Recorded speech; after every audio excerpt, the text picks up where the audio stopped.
And today I get another opportunity to speak with the one and only Miss Danielle Leslie. Danielle Leslie is CEO and founder of Course from Scratch.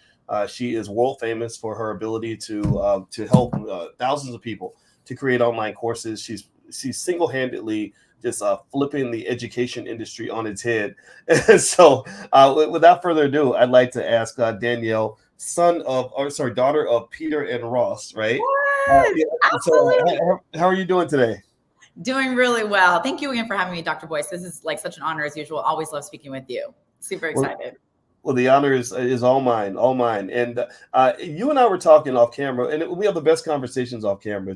I just love it. And I'll tell you, you mentioned your fathers, your biological father and your stepfather, and Peter and Ross. And I'm really always intrigued about parents, because I think it takes a village to create a superstar like you.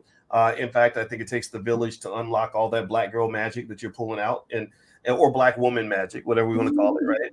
And I was really intrigued, and of course I'd like to learn about your mom as well. But you mentioned Peter and Ross, and you talked about how conversations about business were an important part of your relationship with your father, and then also I'd love to hear about your stepdad as well. Tell me how just parenting and family played a part in just how you view economics.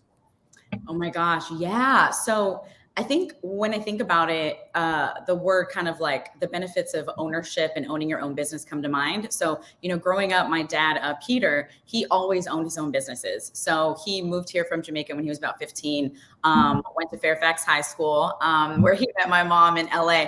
And he always, he owned his own home in Inglewood, still has it to this day. Had a car repair shop, had IT consulting services. So I grew up knowing about the possibility to have ownership in your own business. And I watched him as he would employ my brothers. They would work with him at the shop. He would give them opportunities to like help him run the business. So yeah, so to this day, I mean, I think what I inherited from him, even though I grew up with my stepdad Ross, but when I would see my dad Peter, it's almost like I definitely had it in my DNA how he was, which I think is really important in today's world. He's a tinkerer. He has a childlike curiosity. He loves learning new things. And he was always fascinated by technology. So he always worked in IT, but he also loved doing things with his hands. So I've learned that I've inherited that, with like building this business, building the life, finding connections and figuring out, well, how do I make this work? And how do I set this thing up? I definitely inherited that from him. And so to this day, like our conversations are majority business. He loves calling me, hey, Danny, I got this idea for this business. What do you think? And we'll talk through the numbers. So yeah, so that's been a big part of my relationship with Peter. Wow. So everybody who just came in, I'm speaking with Danielle Leslie, and today's magic word that I want us to start the day off is I want everybody in the chat to type the word business. Type the word business because I believe that business and economics is not just educational, Danielle. I believe that it's also cultural. I believe that the economic culture that you grow up with in your household shapes how you view money, how you view business, just how you go about getting money. I have a friend who does real estate, and he actually started off as a drug dealer.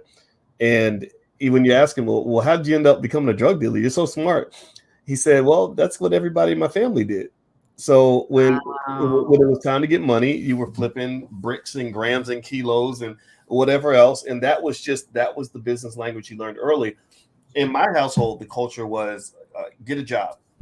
Now, anybody in the chat, let me know if you can identify with this. So if you went up and you were 10 years old and you said, Dad or Mom or Uncle so and so, how do I get money? I want to have some money. They would say, get a job. So what I did was when I was about 11 years old, I got a job. I used to sell candy door to door, and I made about $30 a week or something, which seemed like $1 billion to me at that time. And then I started selling newspapers and working in restaurants and all that. And I thought that, okay, if I want to climb this economic ladder, I got to get better jobs and work harder on those jobs. And I didn't know anything about that other side of the world. So can you speak to that in terms of just culture and how important that is when it comes to determining economic outcomes and choices? Absolutely. So I think a big influence on me in the household was also my mom. And I think that one thing that was big in our household culture was truly tapping into who you are, where your genius zone is, and what you're passionate about. And then she would help me leverage and maximize that. So with her, it was all about, it was achievement, be the best person you can. So it was, let's get the straight A's, let's be in all the organizations. And then it was, let's go to the best college. So I got that influence as well. And we did that. And then it was like, now let's get the best job. But along the way, she always really listened for what is Danny interested in, and would nurture that. So that was a big thing. And it really helped me in even building this business and thinking about, well, what's my story? What's my genius zone? How do I want to support them? So that was huge. I think the second piece culturally is that, she wasn't from here. Like, she came here from Panama, and growing up, she never felt like she quite belonged. She felt like she was too Panamanian for the American kids, too American for the Panamanian kids, because she went to a mixed school. When she came to the States, she still felt like she didn't find her tribe. So what I found myself thinking as I grew up is, oh, how do I belong? Where do I belong? And the older I got, I realized, oh, I have the ability to create my own community, to find and tap into where I belong to. And that's been a huge motivation for me in putting myself in proximity with people who have similar values, who see the importance of building wealth, building legacy, and what I say, this huge concept that I've loved recently is, the shift we're seeing from my spiritual advisor shared this with me in 2019. And she said, we're shifting from the Newtonian age, where money is currency and progress is linear. So point 1 goes to point 2, leads to point 3, from the Newtonian age to the quantum age, where well-being is currency. And that's where you can collapse time. That's where you can see those quantum leaps. And it's not if you do this, then that. It's how can we embody the future us now and bring it to us by really being our fully expressed selves, by really thinking about what's in my DNA, the fact that I'm Panamanian and Jamaican, the fact that I'm a Black woman, the fact that these things are important to me. How can I leverage and maximize that and bring others along with me? So I think that culture has been a huge cultural shift, and it's led me to see, like today, what we're able to build is this concept of wealth, which is WELLTH. So it's the intersection of well-being, like looking at your well-being to build wealth, building wealth around your well-being.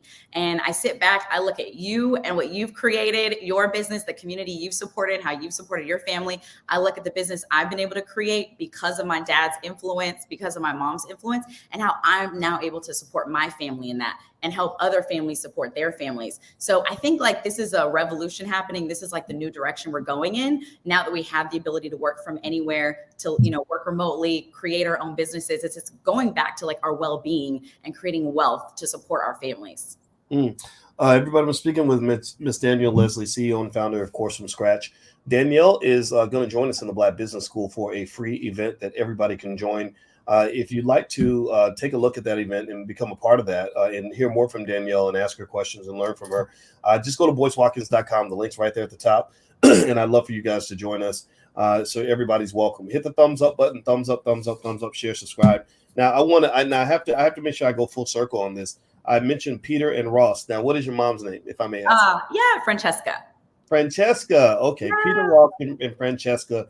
I ask about parents because I think the apple doesn't fall far from the tree, and I think that we don't.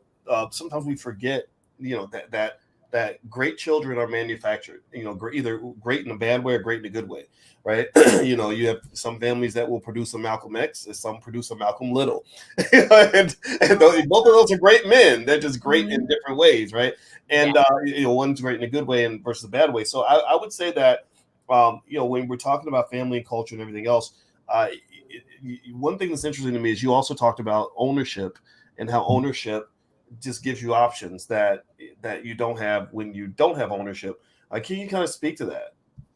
Yeah, absolutely. And it's interesting. I think another cultural value that I've had to speak to is empathy, which I was like my mom was a huge influence on that. I remember she would pray every night, and she said, and I was like, Mom, what do you pray about every night? And she said, for you girls, and it was me and my sister Giselle. So it's like for you girls to have empathy. And that's been a huge just thing with, bringing the family with me. So going to ownership, I think about the paradigm shift, which we talked about a little bit before, from being an employee to being an employer. So the fact that having my own business, being able to own 100% of it, that means I'm now able to employ my family. So I remember flying out my family for Thanksgiving using the points from my Amex card because, you know, all the business expenses go on the Amex. We get them points and I'm able to like fly the family out and host them at my home, right? It's the fact that on my mom, her dream was to buy her next home, and I was able to help her buy it and give her the budget to do the renovations. And so now she you know, has her home. And then I loved the point. So I went to brunch. I treated my mom and my sister to brunch. And I was sharing with you that my sister is going to be a first-time mom, and she's doing like 2 days. So the countdown is real. And I remember taking them to Mother's Day brunch. And, you know, we're talking about the birth and okay, where's the hospital? We're doing hospital tours. And then it dawned on me, because, you know, I run a business. So I'm like, wait, how much is it costing you? Like, do you need something from me? And they're like, no, like it's covered. Like, and I'm like, how? And they're like, through the health benefits, because your company employs us. And I was like, wait, like, you're telling me this thing I created now gives you the ability to have a baby, like create your family because of this business, because you work for me. And you go back to that of the well-being, you know, the wealth around your well-being. Family is a big part of that. So because of this business, I have my family in proximity. They've been able to move out to New York to be in close proximity. My sister works for me in the business. So I see her Monday, Wednesday, Friday, and we be catching up and talking. And she's a big part of my well-being. You know, I see my mom every other week, and she works in the business. She was doing sales calls only because she loves it. She's a hard worker. She's like, Danny, can I do some of these sales? I was like, do the training, mommy, get on them calls. She's like, listen to my sales call from yesterday, give me feedback. I'm like, yes, mommy, I will. So it's really like become a whole family business, which I honestly never saw. You know, as a little kid, you never think that would be possible. So that shift to ownership means I have the ability to bring my family in on this, to support them and support the next generations. Even my cousin, he's in New York for college, and he's like, hey, you know, I'm looking for this internship, and I'm able to actually pay for his housing for the summer. I said, listen, Javi, I got you. Like, I'll cover your expenses for your Airbnb, so you don't have to go back home. I want you to get the internship, and he's going to do some video work for me and produce some like videos, you know, for the business. So it really has turned into a family business and something to support everyone, because I own 100%. So I can call the shots and say how we're going to support each other. Yeah, well, you know, and I love that a lot. It's and everybody, by the way, I want to make sure everybody knows I'm talking to Danielle Leslie, CEO and founder of Course from Scratch. And also, if you go to boycewatkins.com, right there at the top, there's the link where you can join us on July 2nd for a special event that Danielle's going to do. It's totally free. So if you'd like to learn from a brilliant millionaire, then that's the place to be. And so, so to continue that thought, I think that what you said I take notes when you're talking, because I think I love that. I'm an avid note taker, and I literally like write down almost every word when I'm talking to people. So yeah, and it's really hilarious to me, because I'd seen your work for so many years, and I was really kind of astonished by how many things we had in common. Because when you mentioned that your father was Jamaican, I said, oh, well, my kids in my house, their biological dad is Jamaican. And I went out of my way to learn about Jamaican culture so that I could be a better bonus dad to the kids, right? That's amazing. And you know, we went there a couple of times and everything else. And then what's also interesting is your mom's Panamanian, your mom Francesca. Let's give a shout out. Everybody type Francesca in the chat. F-R-A-N. Hey, mommy. How you spell it? F-R-A-N. What's the rest? C-E-S-C-A. C-E-S-C-A. So everybody give a shout out to Francesca. You know, she's Panamanian, and it's funny because I married my wonderful, lovely wife, and the other time I was going to get married, I was engaged to a woman who happened to be from Panama. Wow. Yeah, which is nuts, right? And an awesome lady, and we chose not to do it, but she was such a great person, and I really like, you know, what you're describing when you're talking about family. You know, I tell people all the time, the best blessing I ever had in my life was when I was 12 years old and my mother made me babysit my little brother and change his diapers 40 hours a week. Like I literally used to babysit him 40 hours a week for $20 a week. So you do the math, that's 50 cents an hour. And it drove me crazy. I couldn't go outside and play. I was mad all the time. I had to get up at 7 o'clock in the morning to change these little stinky diapers. Oh my goodness. But check this out though. You talk about an investment that has paid dividends. My brother has been my number one business partner for the last 16 years. Wow. Yes, yes. And I'm talking about this type of loyalty you cannot buy. You cannot buy the Wow. loyalty of a good sibling. The work ethic, the support. He's smart. He's not. He and I were at the. We went to go meet up with the folks at Teachable this weekend, and and he was right in the room and saying really intelligent things. It wasn't like one of those. How sometimes you get those relatives when you feel like you got to drag them along. Yeah. What I'm talking about. And he's not that category. I'm so proud of him. And what you're saying is so true. When you can bring your family in on what you're doing business wise, you can't do that on a job. That isn't, because that's not your job. The best thing you can do is ask your manager for permission to put in a good word for your loved one. But when you can actually say, here, as long as you do your work, I'd like to, bring you in, and you're helping me, I'm helping you. It's reciprocity. You're building an economy. That is a beautiful thing. Yes, that's such a great point, and it had me have this visual of the new boardroom and what that looks like. So I see previously at a job, if we're in the boardroom, we are one person, but there aren't any family members. We may have a say. We may not feel we have the space to have a say. And when I look around what we've created, we are the new boardroom. All these business owners who look like us, we have the ownership in our businesses. We assemble a table, and I actually have a new boardroom that I ran for a month, where I had people in the Course from Scratch program. I wanted to show them, like, look at the screen, look around, like, this is what the new boardroom looks like. Like, these are all people who have made the multiple 6 figures, 7 figures. We're all sharing what's happening, not only in our businesses, but in our families, how we're supporting them, how we're bringing them forward. So that's really like what I heard and what I was visualizing when you shared all that. We really have the ability to call the shots. Yeah, and we're supposed to call the shots. There are so many communities out there that where family businesses is just a way of living, and that's just the culture. And I really think that the power move for our people in this century is to really drill that in the culture. We have so many crazy, ridiculous stereotypes that are associated with being Black. I think it's time to flip that on its head and find some good stereotypes. We are the most educated. We are the most economically intelligent. We do work together. We start the most businesses. We buy the most real estate. We make the most moves financially. I think that's doable. I really do. And it's because of people like you. And I want to ask you about this, actually, speaking on that same thread.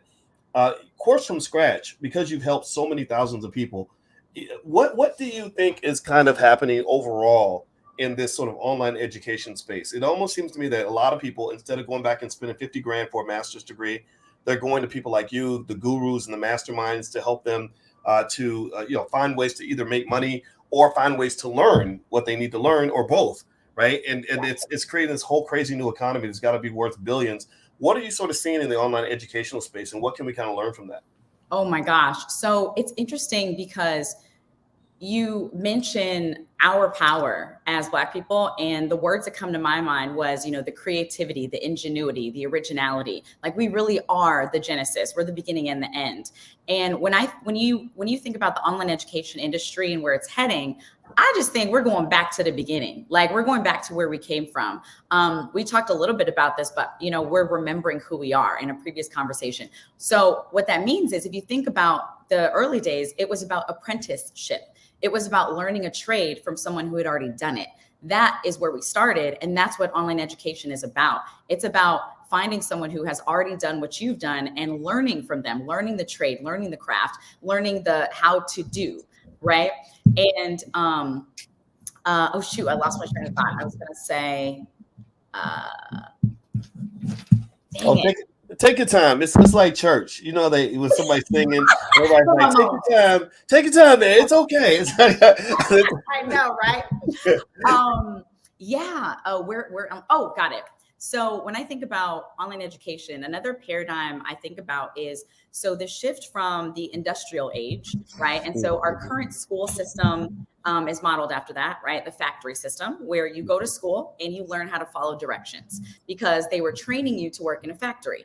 And the point of the factory was efficiency, right? So we don't need you to ask questions or think critically or get creative and brainstorm, because you're going to mess up our efficiency. We just need you to come in and follow the handbook that we gave you. So school in the industrial age, and still is, training us to be that, right? To be that person on the assembly line. And so then we saw the shift to the industrial age, where the age of, computers, where we're actually able to create things. And what we're seeing now, right, is taking it further, which is, I call it the culture ad economy. Esther Perel calls it the identity economy. So from the industrial economy to the identity economy, and I call it the culture ad economy. So that means we are leveraging our cultural advantage to build businesses, to reach new markets we couldn't reach before. And so when you're creating an online course, think about what that is. It's you owning your identity, your story, the fact that I am first generation, daughter of Panamanian, Jamaican, grew up in a household that was like, let's go, let's get it, let's excel, let's be empathetic at the same time. So using whatever your life experiences are to create a program, right? To figure out what was some results, experiences, skills I got in my life, and how do I turn that into a teachable framework so I can reach and teach people like me who are struggling with the things that I struggle with. And guess what? There's probably no one who looks like us who's teaching that. So we have the ability, with where online education is going, to tap back into our culture ad and realize that, we have something really special, and we have people who are going to line up to get that mentorship and that apprenticeship. And so that's where online education is headed. It's about getting very specific and teaching people this one thing that only you know how to do. Yes. Well, I really like that a lot. And I would say that it was ripe for this transformation, because the educational system has gotten so weird, with student loans being ridiculous. And, like, I know with our people, half of all Black college graduates default on their student loans. And you're smart. You're smart to know that how that just cripples your ability to build wealth later on, because now your credit's ruined. Your net worth is deeply negative. I mean, you're literally ripe for the corporate plantation. Like, they're going to just pull you in, and, next thing you know, you spend your whole life and you feel like you've been pimped the entire time, and I don't want that for people. I don't want you to die at your desk, old and tired, and feel like you've been running a marathon and didn't go anywhere. Right. And I think that just sort of shifting the framework early in terms of how we understand what wealth looks like, that family is an important part of wealth, and also that how culture and education and wealth and all that, how all that ties together, right? It was the culture created by Peter and Ross and Francesca that led them to educate you in a specific way that defined and shaped your values to make you into the woman that is changing the world, right? And that's what I just love about it. And I'll say this, everybody, just to make sure we're all on the same page. Everybody type the word family in the chat. Type the word family in the chat. That's the word that my spirit is grabbing onto right now. Because I want you to understand that most of you have $1 million families. Some of you have $1 billion families. Your family, those relationships are extremely important. That's extremely beneficial. And in fact, another piece of that is having family structure in a certain way with a certain culture doesn't just matter in terms of economics, but it also matters in terms of your ability to integrate family members into what you're doing. If you had a bunch of relatives, let's say your siblings were, one was on crack, one was out robbing people, the other one's, locked up, the other one's just ignorant.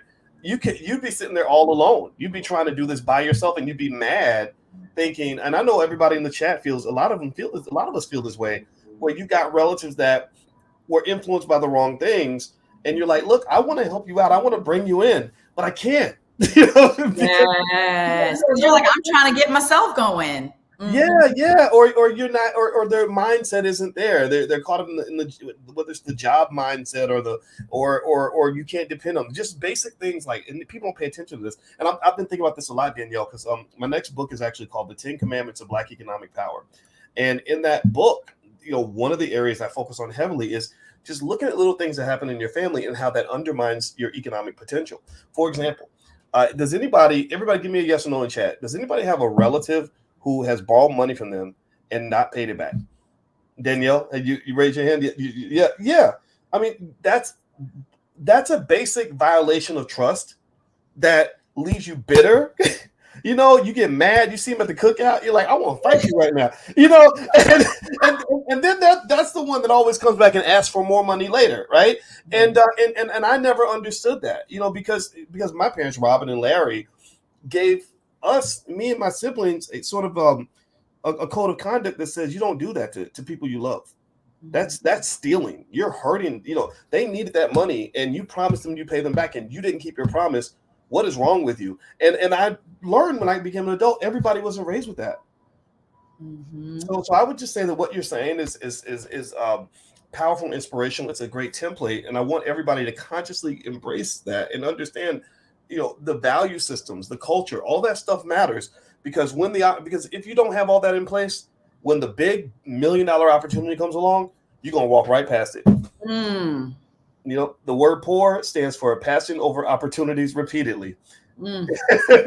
And many of us stay poor. So anyway, I'm going to pass the ball back to you. I spoke too much on that last question, but you got me going. So I apologize. No, I love that you shared that. Yeah. I mean, I think it's really interesting because it's like if we weren't raised with certain values that are in support of our economic empowerment, the beautiful thing about what you've created, Dr. Boyce, what we've created over at Course from Scratch is there is an extended family and we have our arms wide open. So I talk a lot about being the first. And of course, I'm standing on the shoulders of giants. I'm here because of my ancestors, everyone who came before me, including my mom, Francesca, dad, Ross, dad, Peter. And at the same time, I'm also the first to build a 7-figure business. I'm also the first to build an online business. So if you're listening and you maybe didn't you weren't afforded to grow up in a household, that upheld certain values that are supporting your economic development, what I would say is you got a family right here. Like we have this extended family that you can tap into. Biggest key for me has been turning friends into family, has been turning mentors into family. So that's been a huge thing. So I want you to also open your eyes and look around you and say, hey, if you didn't grow up with it, be the first. Like be the first to step forward, be the first in your family to start your own business that you own 100% of, that you can bring them in on and lead by example. A lot of family members look at me as the example and I don't even know they aware or watching, but they're like, Danny, I've been watching you online and this, that. And it's like, so be the example too, create that new code of conduct that maybe you weren't afforded growing up. And I love that we have the ability to do that, especially online, connecting with people like us. Yes. Be the example. Everybody hear that? Be the example. And in case you don't know, the wonderful woman I'm speaking with today is Miss Danielle Leslie. She's the CEO and founder of Course from Scratch. Danielle's going to join us in the Black Business School for a one-day event. It's going to be totally free. If you'd like to learn from her, ask questions, everything else, just go to boycewatkins.com. The link's right there at the top. You can register and you can join us. And I'll tell you, if you are impressed with what you've heard today, you're going to be triple impressed when you hear her present. She's probably the best presenter. I can't think of a person who's a better presenter than you. I've heard maybe Julian Gordon. He's really good, and some others. But I mean, you just nail it, and I'm so impressed by that. And also, by the way, we're going to start calling you Cousin Danielle. Since you're talking about the friends and the family, so let's go. There we go. All right. So everybody, if you could give a thank you to Cousin Danielle. And Danielle, I'd like for you to get the last word. So where do we go from here? What can we expect on July 2nd, and how's it going to change our lives? Oh my goodness. So if you are here now, I want to see you on July 2nd. It's going to be incredible. Again, thank you, Dr. Boyce, for bringing me on. But what you can expect is us really taking the principles we talked about today, right? Thinking about family, our upbringing, our story. The first thing I'll talk about is how to turn your story, your life experiences, into a topic that you can teach a course on. We all have something we can teach others on. And a lot of times we devalue our story because we live in it every day. So I'm going to show you, I think, over 20 different case studies of people who have turned their story, their life experiences, the biggest struggles, the biggest wins into a teachable framework. And so I'll break down how to turn it into a teachable framework, show people how to get results, and then how you take that online course and figure out who your MVPs are, your most valuable payers. So these are people who are paying you attention, time, and money because they want to learn from you, because there's nobody out there doing it who looks like you, who walks like you, talks like you, has your life experiences. So I'll show you how to find those customers. And then finally, I'll show you how to have a $10,000 launch. The first step to that economic empowerment is really translating our story into those dollars, right? bringing that in the door in 30 days. So that'll be the final piece that we'll cover on the class. And it's going to be lit. It's going to be live. I interact with y'all in the chat. You're going to see other people share their goals. That's one of the most inspiring things about being in this room. If, like we said, you don't have family members who are in the online course world or building online businesses, working from anywhere, having 100% ownership, you'll be in the room on July 2nd with others who are, and you will be inspired by them sharing who they are and what they're getting after. So yeah, make sure you're there and bring your cousins, bring your family. Yeah. So you're not the only one representing in the building. Yes. So everybody heard that from Miss Danielle Leslie, CEO of Course from Scratch. And July 2nd is the date. If you go to boycewatkins.com, the link's right there at the top. You'll see Course from Scratch with Danielle Leslie, and this July 2nd. Totally free. Everybody in here, give me a yes in the chat if you plan to join us. Everybody type yes if you're going to be there on July 2nd.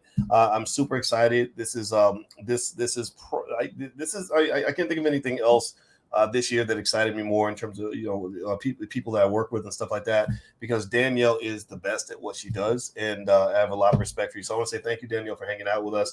Our cousin Danielle, it was good to see you again.